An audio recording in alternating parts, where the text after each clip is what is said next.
Ce dimanche 13 avril, dimanche des Rameaux, l'Église catholique commémore l'entrée solennelle de Jésus-Christ à Jérusalem. Ambiance à la paroisse Saint-Jean de Cocody dans quelques instants.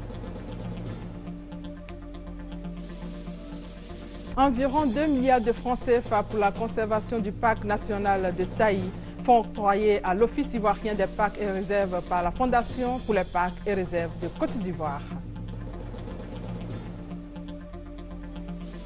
La Guinée-Bissau vote depuis ce matin dans l'espoir de tourner la page des coups d'État. Bienvenue à tous. C'est un Dimanche Magazine qui va plus intéresser les jeunes en quête d'emploi, car le nombre de chômeurs en Côte d'Ivoire se situe entre 4 et 5 millions. Et pour trouver une solution à cette situation, la Confédération générale des entreprises de Côte d'Ivoire a son astuce. La CGCI se propose d'organiser chaque année, et ce depuis 3 ans, un forum économique. Et c'est justement pour parler des opportunités d'affaires qu'offre la CGCI Academy que nous recevons ce dimanche M. Alain Kouadio, vice-président du patronat ivoirien. Bonjour, monsieur le vice-président. Bonjour, madame. Pourquoi instaurer chaque année un forum économique? Il s'agit pour le patronat d'inculquer aux Ivoiriens l'esprit d'entreprise, l'esprit entrepreneurial. Merci, nous allons revenir à vous tout à l'heure. Mais avant, feuilletons quelques pages de l'actualité nationale. Commençons par la fête des Rameaux, un jour symbolique qui commémore l'entrée solennelle de Jésus-Christ à Jérusalem. Ambiance et commentaires à la paroisse Saint-Jean de Cocody avec Emmanuel Niamier. Dimanche des Rameaux, jour de fête pour la communauté chrétienne. Il est célébré, comme son nom l'indique, le dernier dimanche avant Pâques et qui débute la semaine sainte. Il se veut une reconstitution d'un événement précis dans le but de faire revivre aux fidèles les temps forts de l'Évangile. La fête des Rameaux pour nous les chrétiens, c'est la commémoration de l'entrée solennelle et triomphale de Jésus à Jérusalem. On parle d'entrée solennelle et triomphale parce que Jésus est plusieurs fois allé à Jérusalem. Mais Jésus n'est jamais entré à Jérusalem de la sorte. Il y va très souvent, mais de manière discrète. Aujourd'hui, c'est vraiment une entrée solennelle où il est proclamé, reconnu comme le fils de David, celui-là qui doit siéger sur le trône de Jérusalem en tant que roi d'Israël. La fête des Rameaux inaugure donc la semaine sainte et la dernière semaine du carême. Elle constitue un des temps forts de la vie religieuse. Elle permet aux fidèles de revivre les derniers moments de la vie du Christ, de son entrée triomphale à Jérusalem jusqu'à sa crucifixion.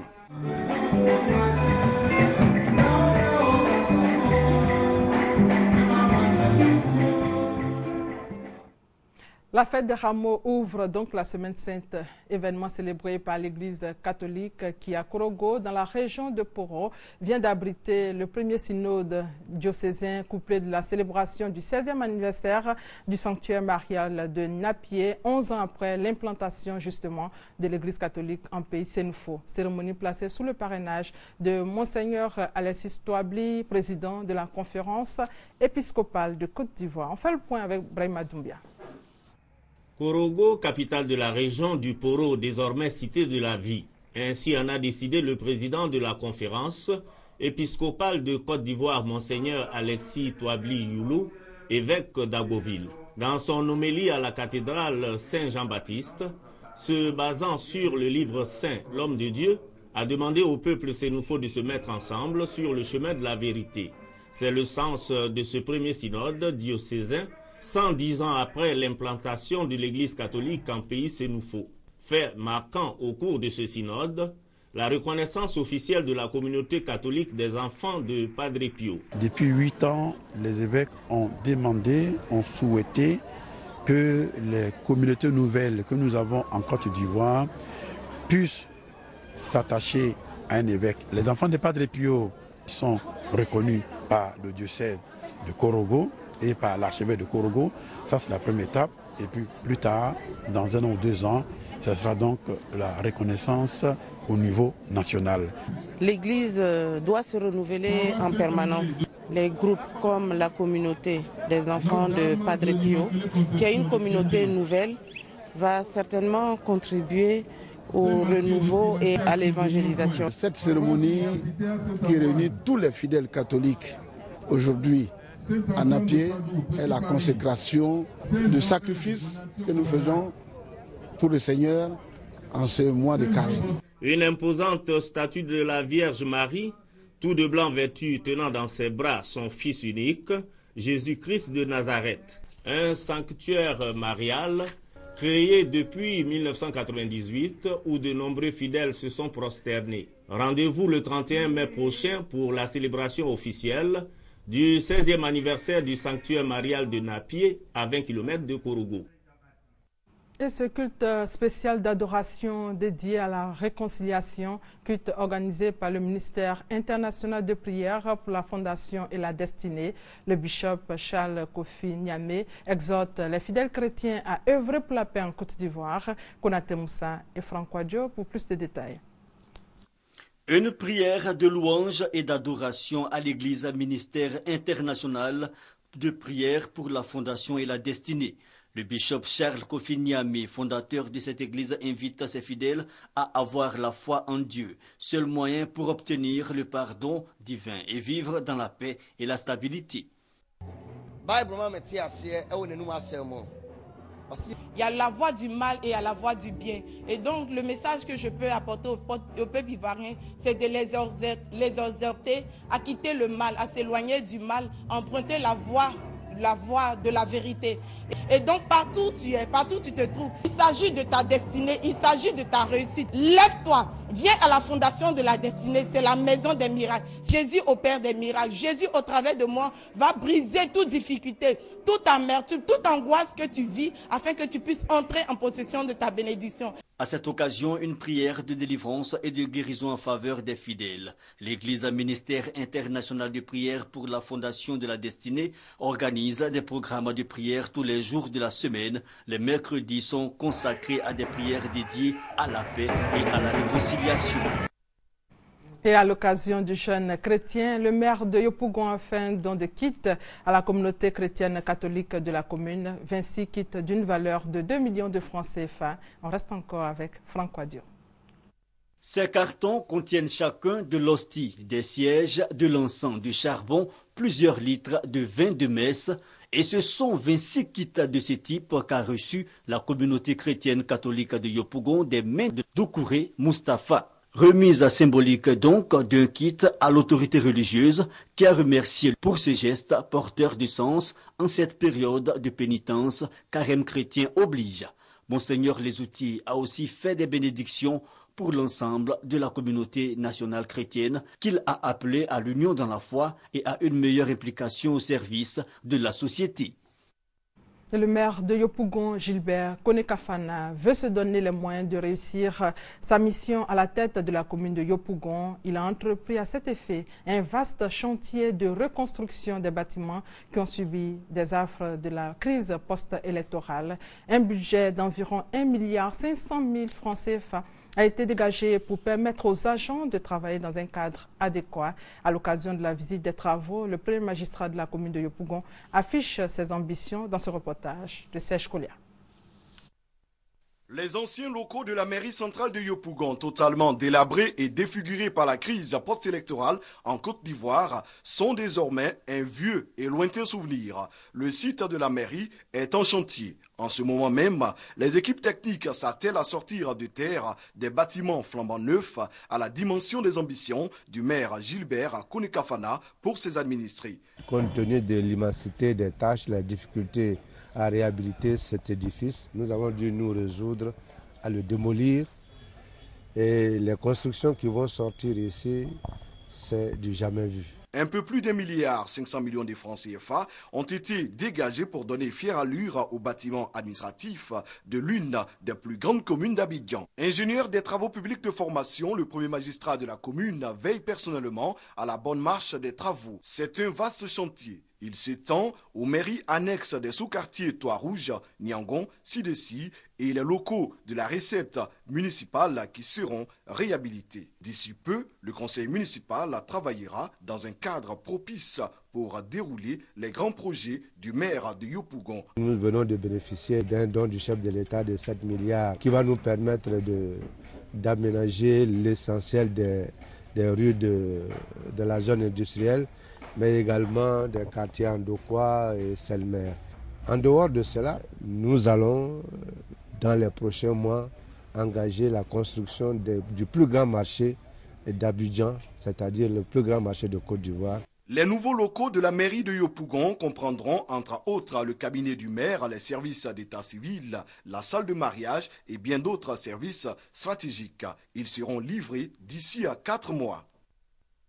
Environ 2 milliards de francs CFA pour la conservation du parc national de Taï, fonds octroyés à l'Office ivoirien des parcs et réserves par la Fondation pour les parcs et réserves de Côte d'Ivoire. Pour la bonne gestion de ce fonds, un contrat cadre a été signé par ces deux structures hier au siège de l'OIPR aux deux plateaux, Ami Sissoko et Franck Wadjo. Le parc national de Taï est le plus grand bloc de forêt dense tropicale de l'Afrique de l'Ouest. Avec une superficie de 500 000 hectares, il est inscrit sur la liste du patrimoine mondial de l'UNESCO depuis 1981. Ce parc nécessite beaucoup de ressources pour sa conservation. Pour assurer la conservation du parc de Taï, un contrat cadre a été signé entre la Fondation pour les parcs et réserves de Côte d'Ivoire et l'OIPR, l'Office ivoirien des parcs et réserves naturelles, avec à la clé environ 2 milliards de francs CFA pour la période 2014-2018. Ce fonds a été octroyé par la Fondation pour les parcs et réserves de Côte d'Ivoire. C'est l'aboutissement d'un long processus qui a démarré par un accord de conversion de dette entre la République fédérale d'Allemagne et la Côte d'Ivoire et qui a permis de mobiliser près de 6,25 milliards de francs. Et c'est justement dans ce processus de conversion de dette qu'un montant a été donc dégagé pour le financement des activités de conservation du parc national de Taï. Nous allons assurer une bonne gestion de ces fonds-là, parce qu'on a besoin de ça pour que tout le réseau, après le parc national de Taï, le parc national de la Congo et bien d'autres parcs puissent bénéficier des financements de ce genre-là. Créée en 2003, la Fondation pour les parcs et réserves de Côte d'Ivoire a pour mission de mobiliser des ressources nécessaires afin d'aider l'OIPR à mieux conserver les 8 parcs nationaux et les 6 réserves naturelles que compte le pays. C'était plutôt un reportage signé Ami Sissoko et Ami Koulibaly. L'Agence nationale d'appui au développement rural, l'ANADER de Dabou, dresse son bilan jugé positif, mais pour faire plus encore, les autorités invitent les groupements agricoles du département à diversifier leur production. Honorine Aingori. Bilan satisfaisant avec plus de 90% d'objectifs atteints pour la zone d'ANADER d'Agboville. Ali Ladi Benye Angaman, le directeur régional de l'ANADER, l'explique par le fait que le paysan d'Agboville a amélioré ses revenus en 2013 en accroissant sa production à l'hectare de maïs et de riz qui est passé à environ 3,5 tonnes en 2013 alors qu'en 2012, elle était de 3 tonnes. Dans sa mission managériale et pour une gestion transparente des affaires, il est bon de rendre compte à l'autorité et d'expliquer à la population rurale pour laquelle il travaille des succès, des contraintes, des réalités et des attentes rencontrées sur le terrain. Le directeur régional de l'ANADER justifie son action par le fait qu'il faut s'assurer que les paysans et la population rurale sachent exactement ce qui est fait et quels ont été les résultats en fin d'exercice. Pour Angaman Benye, l'amélioration du rendement agricole en 2013 peut s'expliquer par le travail des agents de terrain ainsi que l'utilisation de nouvelles semences par les producteurs. Pour ce faire, Ali Ladi Benye Angaman a fait remarquer que Boko 1 est une variété mixte de manioc avec lequel l'on peut faire aussi bien de la poudre d'atiéké que du foutou. Les variétés FIA 21 et Pita 3 de bananes plantées favorisent aussi une plus grande productivité.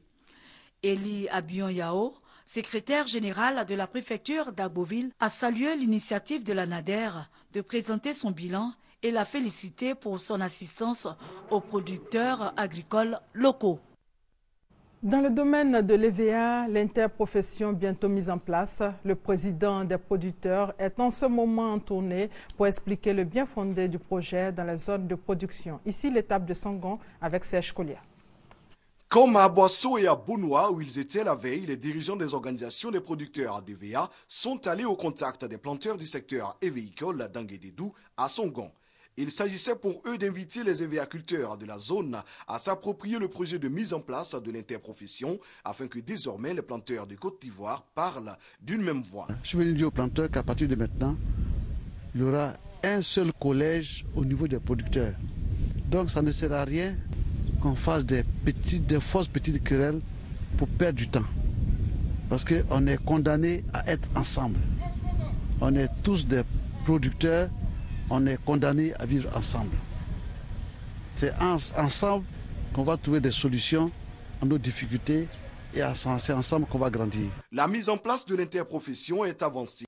Et à ce jour, les organisations de producteurs ont déposé à la tutelle les documents afférents. Planteurs, pépiniéristes, usiniers et les acteurs de la recherche attendent la convocation du ministère de l'Agriculture pour la mise en place définitive de l'interprofession EVA de Côte d'Ivoire. Et comme annoncé tout à l'heure, notre invité du Dimanche Magazine est M.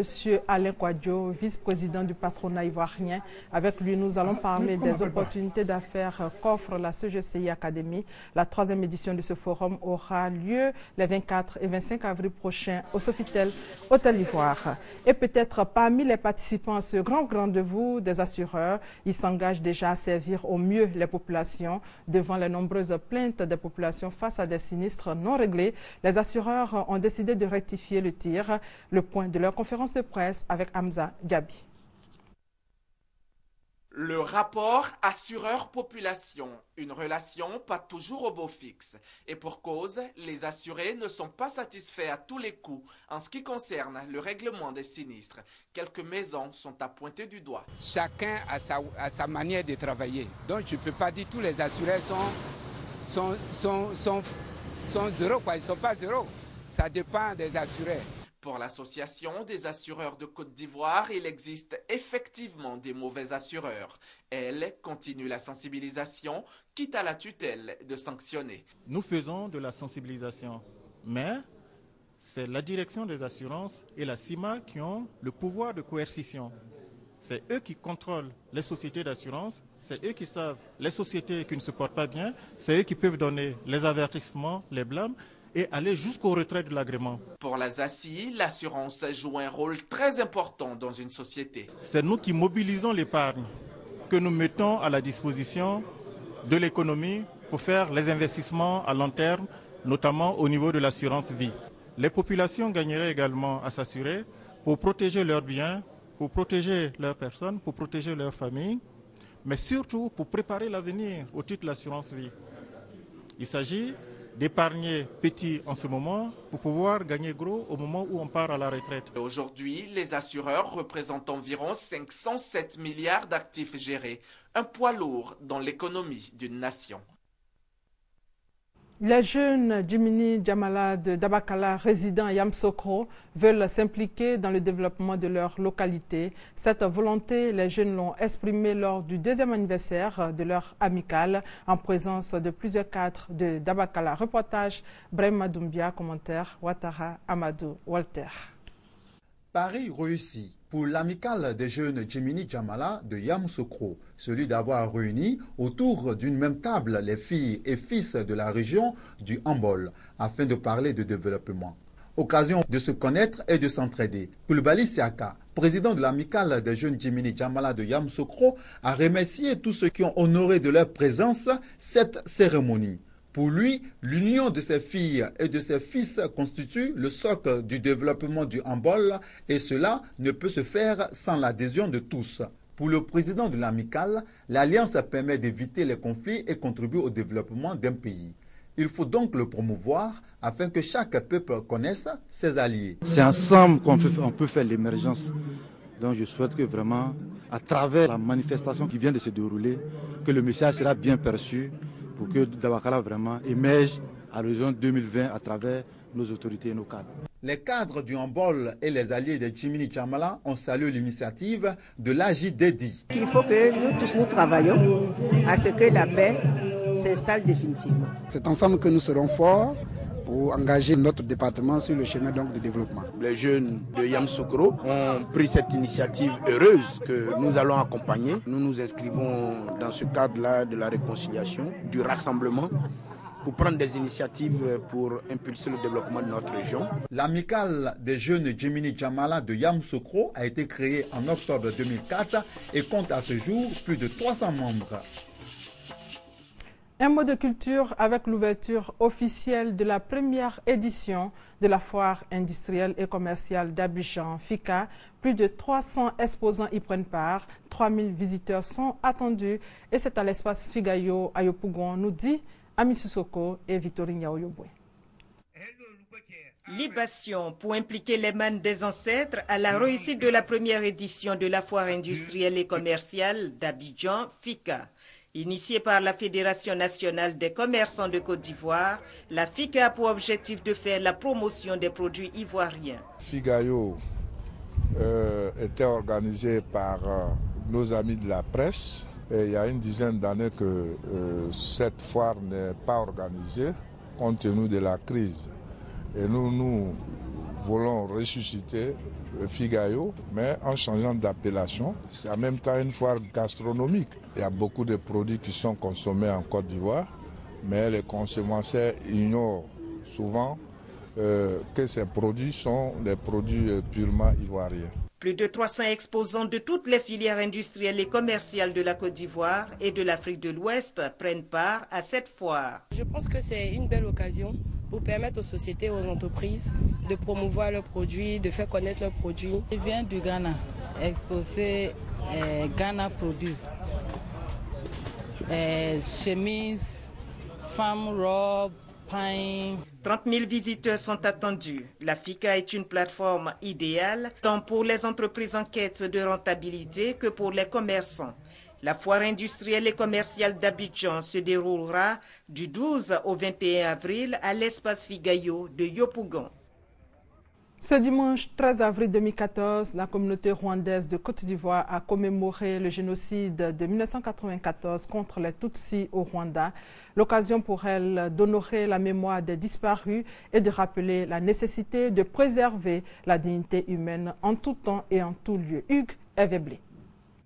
Cette flamme, symbole de la solidarité autour de la mémoire de la tragédie du génocide des Tutsis en 1994, les Rwandais de Côte d'Ivoire l'ont maintenu allumé ce dimanche.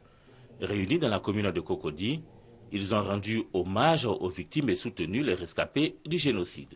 Voulu sobre, cette 20e commémoration en Côte d'Ivoire de la tragédie de 1994 a été marquée par des prières, des témoignages et une projection de films sur la reconstruction du Rwanda. C'est une occasion aussi non seulement de rendre hommage aux victimes, mais aussi d'appeler l'humanité tout entière à se joindre à nous pour lutter en permanence contre l'idéologie génocidaire afin que le génocide ne soit plus commis non seulement au Rwanda mais ailleurs dans le monde.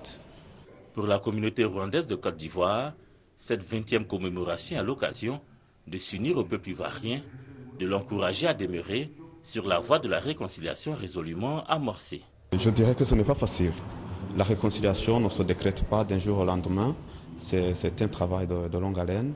Il faut préparer les esprits, on rencontre aussi beaucoup d'obstacles sur le chemin de la réconciliation, mais il faut s'armer du courage pour les surmonter. Mémoire, unité, renouveau, c'est le triptyque sous lequel a été placée cette année la 20e commémoration du génocide perpétré contre les Tutsis en 1994 au Rwanda. Après la campagne Place au vote, 750 000 électeurs bissau-guinéens votent donc depuis ce matin leur président et les 100 députés du Parlement. Ce premier tour du scrutin se déroule pour le moment dans le calme et la sérénité. Depuis 7 heures, les bureaux de vote sont ouverts et refermeront leurs portes à 17 heures. Nous reviendrons largement sur ce scrutin avec notre envoyé spécial Michel Digré dans notre édition de 20 heures. D'autres faits marquants de l'actualité dans le monde. Première destination, la Syrie, secouée par une crise sans précédent. Alep, ville assiégée, divisée en deux. À l'est, les quartiers rebelles qui n'avaient reçu aucune aide humanitaire depuis près d'un an. À l'ouest, les quartiers tenus par les forces gouvernementales.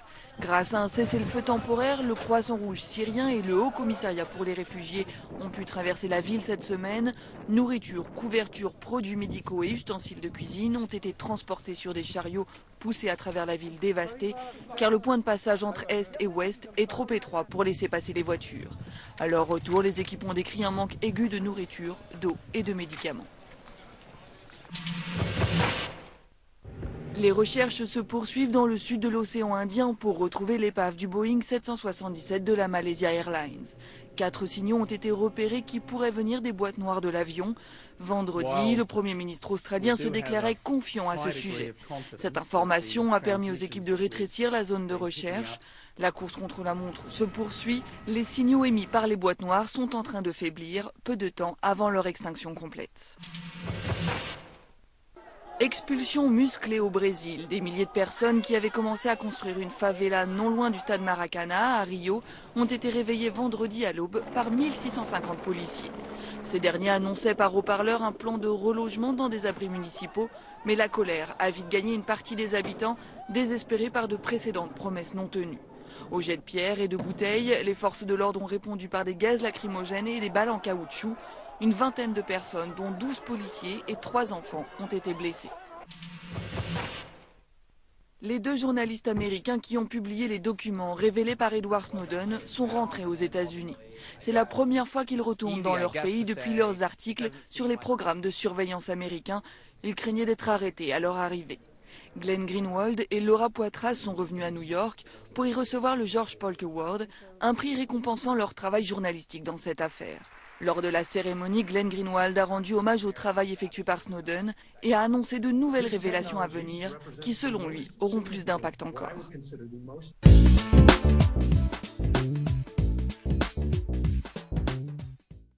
L'emploi des jeunes est un des objectifs du gouvernement ivoirien et pour l'accompagner, la CGCI, la Confédération générale des entreprises de Côte d'Ivoire, organise chaque année un forum économique qui est à sa 3e édition dont le thème est « Un entrepreneur, un projet ». Pour en parler, nous sommes avec M. Alain Kouadio, vice-président du patronat ivoirien.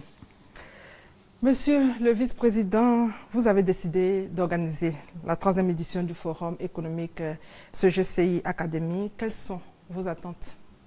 À la sortie d'un tel forum, on espère susciter chez l'Ivoirien cette culture entrepreneuriale et puis surtout pour cette année, faire en sorte que chaque Ivoirien s'approprie un des projets, une des opportunités d'affaires qui sont générées par le PND. Quelles sont donc vos cibles alors? Alors, c'est vrai que plus on créera d'emplois et ça pourra résorber le chômage, mais ceux qui vont être intéressés par un tel forum, c'est tous ceux qui veulent entreprendre en affaires ou qui entreprennent déjà en affaires.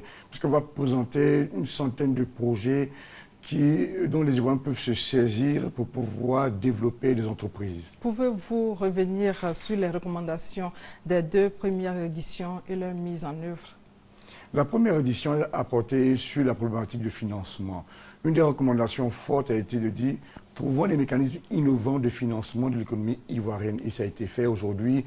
Les banques ont développé de nouveaux mécanismes de financement du secteur privé, tout ce qui est facturage, tout ce qui est garantie, etc.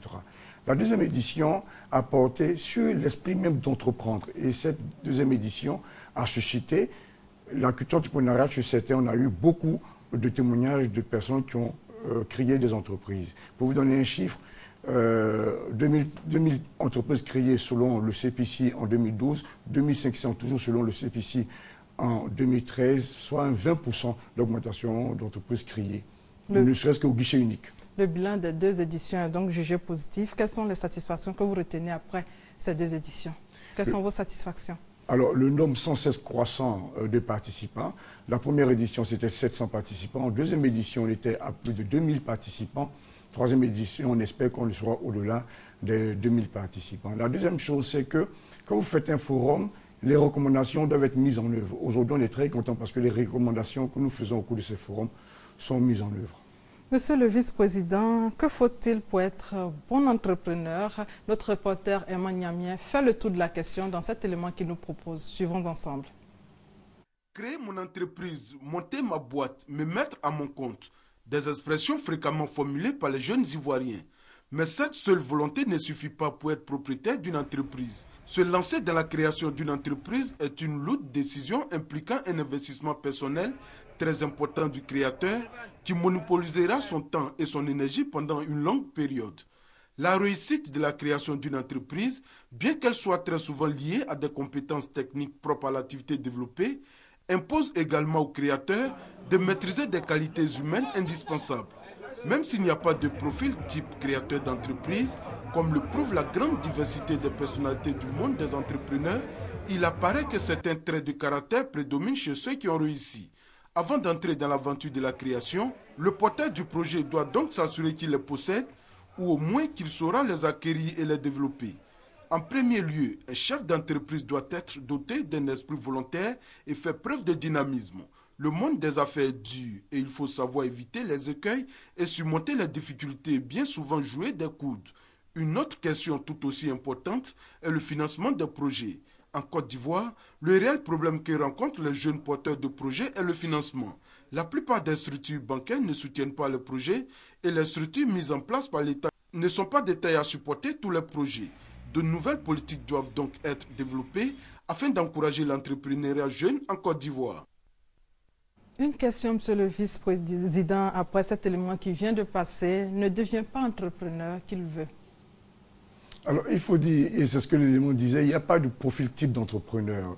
Il faut une réelle volonté pour pouvoir entreprendre. Il faut savoir que ce n'est pas une tâche qui est très facile, mais ceux qui ont réussi ne sont pas exceptionnels, ne sont pas dotés de pouvoirs exceptionnels. Ils sont comme tout le monde, ils ont eu la volonté, ils ont persévéré, ils ont vaincu leur peur. Un autre problème qui se pose aux jeunes entrepreneurs ivoiriens, c'est le problème de financement. Et le reportage l'a relevé aussi. Absolument, c'est une problématique qu'il ne faut pas nier. Et c'est pour cette raison que notre première édition a porté là-dessus. Mais je peux vous dire que les choses ont évolué dans le bon sens. Le financement commence à être de plus en plus disponible, de plus en plus de gros fonds d'investissement s'intéressent à la Côte d'Ivoire. Les porteurs de beaux projets, il n'y a pas de raison qu'il n'ait pas leur financement. Le thème de cette année est un entrepreneur, un projet. À votre niveau, avez-vous identifié des projets susceptibles d'intéresser les participants?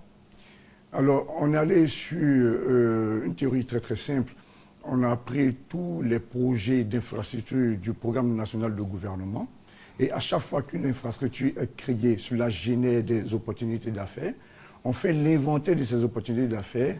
On fait une fiche signalétique pour chaque opportunité d'affaires, savoir combien ça coûte, quelle est la rentabilité, c'est quoi les acteurs, et surtout même quelles sont les banques qui sont prêtes à financer ce genre de projet. Et forcément, vous avez plusieurs projets qui ont été identifiés et qui seront présentés aux entrepreneurs potentiels ou à venir. Mais monsieur le vice-président, le constat sur le terrain, c'est que l'Ivoirien aime travailler dans l'informel. Est-ce qu'une telle initiative peut lui inculquer l'esprit d'entrepreneuriat? Alors, l'Ivoirien qui aime travailler dans l'informel, moi ce que je retiens, c'est qu'il aime travailler. Que ce soit dans l'informel ou pas, il aime travailler. Il nous appartient à nous, au secteur privé et à nos administrateurs, de faire en sorte qu'un cadre soit créé pour drainer ceux qui sont dans l'informel dans le formel. Un exemple de cadre, par exemple, de façon pratique? C'est ce qui a commencé aujourd'hui. Créer une entreprise en 72 heures, on a réduit très drastiquement les coûts pour la création d'une entreprise. Et dans les programmes à venir, on va réduire tous les circuits de création d'entreprise. Aujourd'hui, les gens qui travaillent dans le secteur informel commencent à vaincre leur peur de rentrer dans le formel. Quels peuvent être les facteurs incitateurs pour aimer entreprendre? Alors, pour aimer entreprendre, les Ivoiriens sont dans un environnement qui n'encourage pas forcément l'entreprise parce qu'on a des croyances. On se dit, par exemple, pour entreprendre, il faut avoir du flair, pour entreprendre, il faut avoir un mentor. Et quand on organise ce genre d'événements, ces forums-là sont là pour que les personnes, les hommes d'affaires qui ont réussi viennent expliquer leur point de vue sur tous ces éléments qui bloquent l'entrepreneur ou la personne qui a envie de se lancer en affaires. L'institutionnalisation du forum de la CGCI a-t-il un rapport avec le PND, le Plan national de développement 2012-2015? Cette année, on s'appuie sur le PND pour que chaque Ivoirien puisse profiter de la croissance, puisse profiter de la réalisation des PND. Vous savez, je vais vous faire un parallèle. Vous êtes un étudiant, vos parents vous ont mis dans les conditions optimales pour pouvoir réussir. La moyenne maximale, c'est 20 sur 20. C'est à vous de pouvoir saisir cette opportunité pour avoir vos 20 sur 20 parce que vous êtes dans les conditions optimales. C'est la même chose pour le PND. Aujourd'hui, la Côte d'Ivoire commence à être dotée de grosses infrastructures et ça va générer des opportunités d'affaires. Il appartient à chaque Ivoirien de saisir ces opportunités d'affaires pour créer de la richesse créer les emplois. Il n'y a que de cette façon-là qu'il y aura un vrai développement inclusif de cette Côte d'Ivoire. Monsieur le vice-président, le Forum Investir en Côte d'Ivoire, ICI 2014, a eu lieu récemment, précisément du 29 janvier au 1er février dernier. Et le Forum CGCI Académie est prévu pour le 25 avril prochain. Quel lien établissez-vous entre les deux événements? Ici, Côte d'Ivoire a présenté des projets du programme national du gouvernement. Mais après la réalisation de ces projets, vous avez d'autres projets qui sont de toute taille, qui intéressent tout type d'investisseurs. Et ce sont ces projets-là que nous allons présenter à notre auditoire les 24 et 25 avril 2014. Et pour votre forum, vous avez lancé un concours Business Competition. En quoi consiste-t-il? Alors, le concours Business Competition consiste à identifier les projets porteurs. Et ces projets seront des entrepreneurs qui auront été lauréats. On va les encadrer, on va leur trouver le financement, on va leur trouver un centre d'incubateur pour qu'on passe de l'étape de projet à l'étape d'entreprise créatrice de richesse et d'emploi. Qu'est-ce qu'il vise concrètement, le Business Competition? Il vise à identifier des projets innovants, il vise à identifier des entrepreneurs avec un fort potentiel de développement. Un mot de fin pour terminer. Je vais dire que avant, on disait l'économie de la Côte d'Ivoire repose sur l'agriculture. Aujourd'hui, il faut qu'on dise l'économie de la Côte d'Ivoire repose sur son secteur privé. Et ce secteur privé, il va devenir plus fort parce que beaucoup d'Ivoiriens décideront d'entreprendre. Et vous allez revenir sur les temps forts de ce forum prévu les 25 et 26 avril prochains. Absolument. Les temps forts, c'est la présentation des projets. Et ensuite, quelque chose de fondamental, la présentation des lauréats du concours Business Competition. Et aussi les échanges, et ça c'est très intéressant, sur les peurs, par exemple. Dit qu'il faut avoir du flair pour se lancer en affaires, dit que comment faire pour pouvoir surmonter l'échec. Est-ce que parce qu'on vous a donné un bon projet, vous êtes devenu un bon entrepreneur? Tout ceci, on va en parler au cours de ce forum. Allez-y. Et bien entendu, la CGCI célèbre ces entrepreneurs. On a une soirée gala au cours de laquelle on récompense dans différentes catégories les entrepreneurs ivoiriens. Un message à l'endroit des jeunes chômeurs qui vous suivent. Je dirais aux jeunes chômeurs, pour ce qui concerne le patronat ivoirien, on travaille en étroite collaboration avec notre gouvernement pour pouvoir créer le maximum d'entreprises, pour pouvoir créer le maximum d'emplois et créer le maximum de richesses. Notre destin nous appartient, c'est notre volonté, notre dynamisme qui nous permettra de sortir de notre pauvreté.